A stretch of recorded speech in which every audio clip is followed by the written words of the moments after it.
for the fact is that they want to reach the Hispanic population, and we are that bridge in order to get them to that particular market. Um, I've seen some advertisement, and just because they say habla español, they think they're really marketing the Hispanic market. It's not really true. There's a certain way. There's a cultural thing. There's a language thing, and it's the way you brand or the way the message is.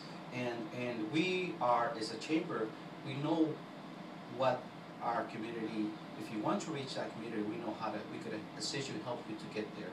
And of course, if we were to take a look at our benefit packages that we offer, you're going to see different things that we offer, because we know these are the things that will help you succeed and get you access to that particular community. Oh, wow. So it would be beneficial for someone, a business, to not just belong to the other Chamber of Commerce's, but also to belong to your Chamber of Commerce, because there's a unique value that's tied to that. Exactly. Yes, exactly. an added value. And that's one thing that as we were developing the chamber, we want to do something unique, and that's the key thing, is create a value. What can we do? We don't want to be your traditional chambers, a chamber, but what can we do different? And we're implementing technology a lot through our chamber. Maybe we're a little bit more cutting edge as far as technology is concerned, in making it more, because we're living in this world right now that everything technology is replacing a lot of things, and we're in the cutting edge. As a chamber, we're utilizing social media, we're utilizing apps, we're utilizing email marketing, we're utilizing TV, we're utilizing radio, we're utilizing all different methods, because that's what, in order for someone, a member, to succeed and to get their message across, we got to use all those tools available. And not so much traditionally, okay, and we're going to place an ad in the newspaper, that's enough. It's more beyond that. Absolutely. In fact, my youngest son is the chair of a Chamber of Commerce in Ohio, and he just sent me a video that they had just completed. And the video is saying to the business community that there's a new way of marketing your business, where we do a map, but it's an electronic map that actually utilizes social media, so that someone can, when they're looking, find your business, and then they can tune into videos that have been made where people are actually doing recommendations on your business, talking your business up and everything else. And so they're utilizing all these forms of social media tied to that, and the business has an opportunity of taking advantage of that. Exactly. And it really was awesome when you look at it. I mean, it's wow. It really is cutting edge, and that's what you're saying that your Chamber of Commerce will be doing as well. Yes. If you were to look at our website, you're going to see the content that we have. We're providing a lot of information there, and so many ways you could get exposure if you become a member of the chamber. So, oh, by the way, if you were to go to a chamber, it's free to register. So you could definitely please feel free to register. There's no cost to register, just to see what the chamber is doing. Now, since we're at that segue, kind of give your Chamber of Commerce website address. Yes, our chamber's website is volusiachamber.org. That's the chamber's website, and our phone number is area code 386-626-4264 is our number there. Okay, wonderful. Now, you also saw a need and felt that there was a need for a Hispanic radio station, or a station that would focus more on what's going on in your area. Exactly. This has been in the making for the past 6 months. We were approached by a gentleman, actually, at the time.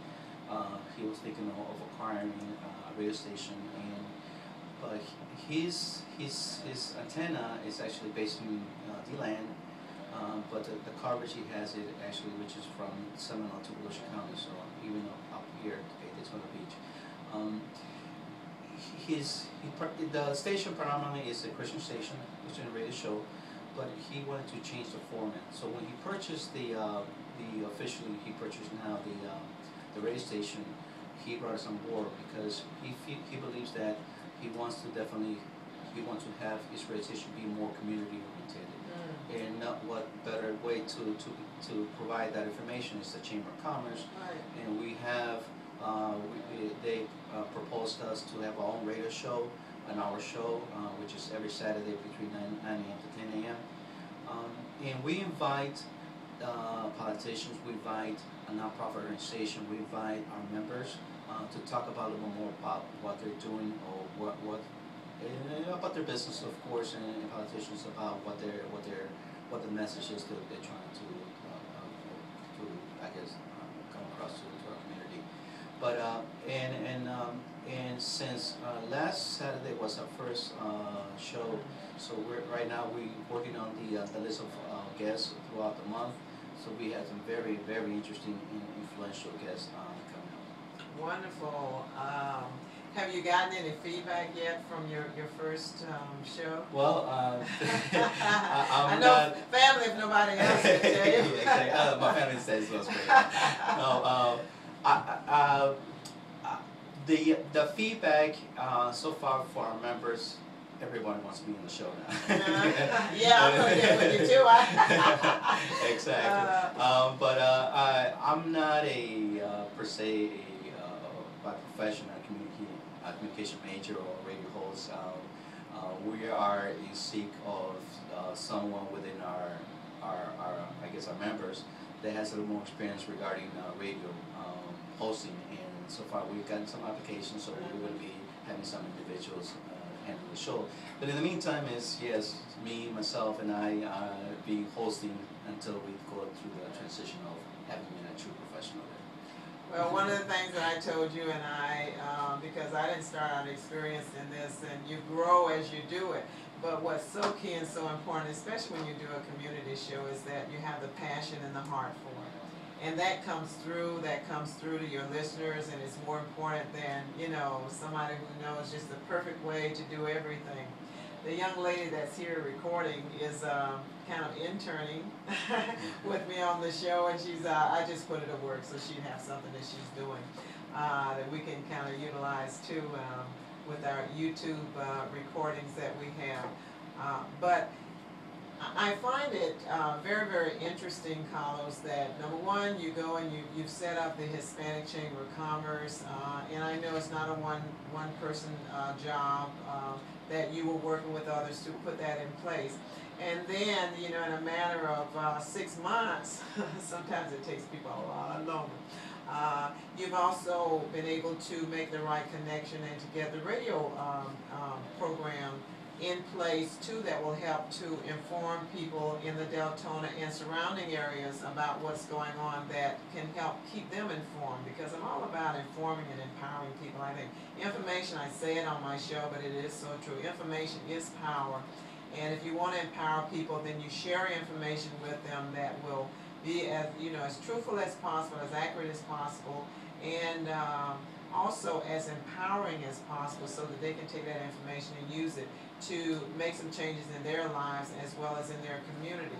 So we've got the Chamber of Commerce, we've got the radio show, and you had shared with me too that one of the things that you're also doing is that you make yourself available and you work with the economic development people like,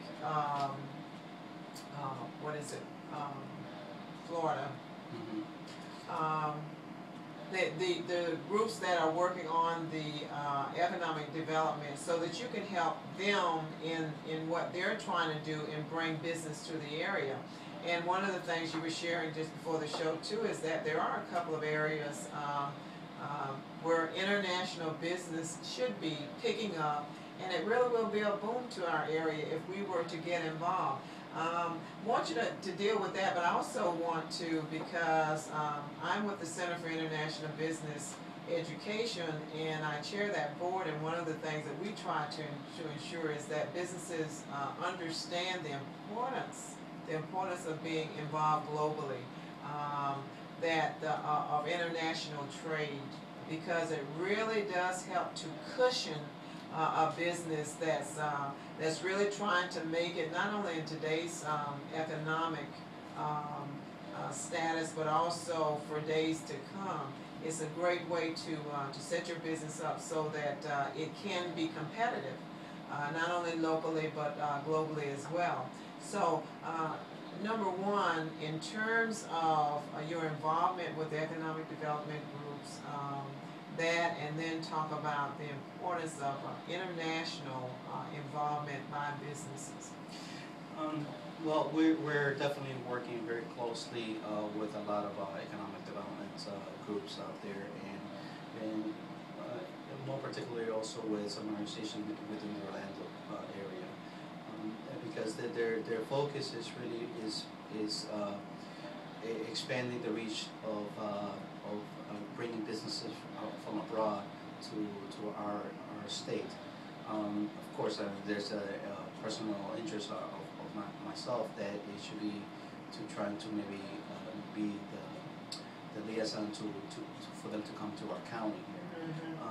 And of course, there's organizations here within economic development here locally. We had conversations to utilize our organizations in order to facilitate the process a little smoother.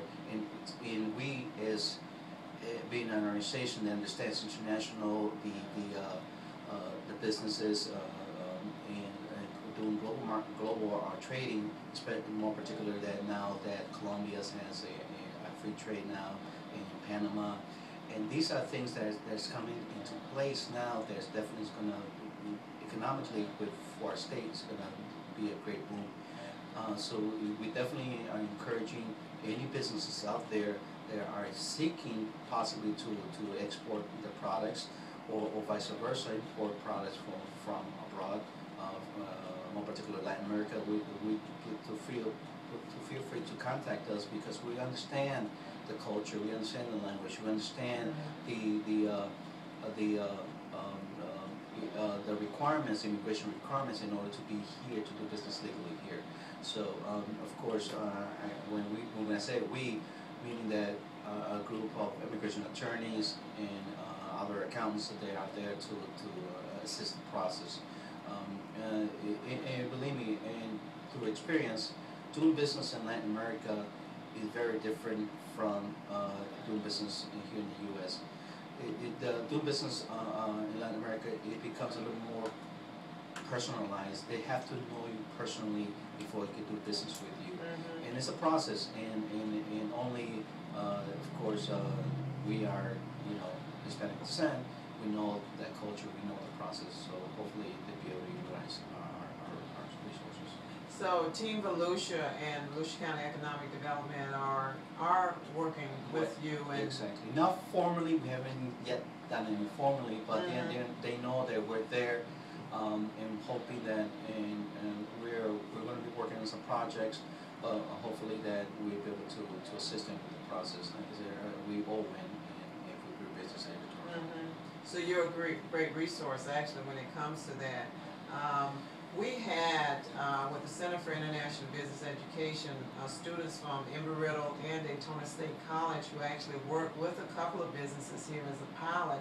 And they help them do the research that's necessary and look at the cultural aspects of global involvement as well. And they were able to actually get them both encouraged by the information they were able to obtain to actually not only want to become more involved. One company had a little involvement, but they were wondering if they should expand their international reach, and the other company, well, they weren't too sure if they should even get involved globally. So they were able to, as a result of that, actually come up with a decision that they would get involved in an international level, international trade, global involvement.